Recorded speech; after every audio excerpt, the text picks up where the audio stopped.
আসসালামু আলাইকুম রহমতুল্লাহি ওয়া বারাকাতুহু। আমরা দেখতে পাচ্ছি এই মুহূর্তে সন্নিপুর হাট থেকে 4টি গরু ক্রয় করেছে। ভাই কত টাকা ক্রয় করেছেন 4টি গরু?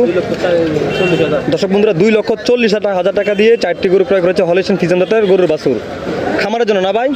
কোন জায়গায় যাবে? বেলবুজ খামার না ভাই, আপনার নিজের খামার? ভাই দর্শক বন্ধুরা ওনার নিজের খামার, 4টি গরু খামারের জন্য ক্রয় করা হয়েছে, 4টি হলিস্টিয়ান ফ্রিজিয়ান জাতের বাচ্চা গরু। 2,40,000 টাকা দর্শক বন্ধুরা, 2,40,000 টাকা দিয়ে ক্রয় করেছে 4টি গরুর বাছুর হলিস্টিয়ান ফ্রিজিয়ান জাতের গাবি গরু, হলিস্টিয়ান ফ্রিজিয়ান জাতের বাচ্চা গরু। সবগুলো গরু হচ্ছে ষাঁড় গরু, হলিস্টিয়ান ফ্রিজিয়ান জাতের গরু। আমরা দেখতে পাচ্ছি এই মুহূর্তে সন্নিপুর হাট থেকে ক্রয় করেছে 2,40,000 টাকা দিয়ে।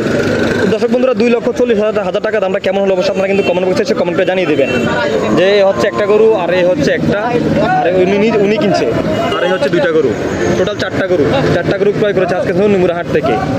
2,40,000 টাকা দিয়ে 4টি গরু ক্রয় করা হয়েছে আজকে সন্নিপুর হাট থেকে। তো দামটা কেমন হয়েছে আপনারা কিন্তু কমেন্ট বক্সে এসে কমেন্ট করে জানাবেন। যে আমার জানা মতে যে অন্যান্য দিন থেকে আজকে গরুর দামটা অনেক কম, যেহেতু 4টা গরু 2,40,000 টাকা দিয়ে ক্রয় করেছে, ওই হিসাবে গরুর দাম আজকে আসলে অনেক কম। তো আপনাদের মতামতটা জানতে চাই, আসলে গরুর দামটা কি কম হয়েছে না বেশি হয়েছে?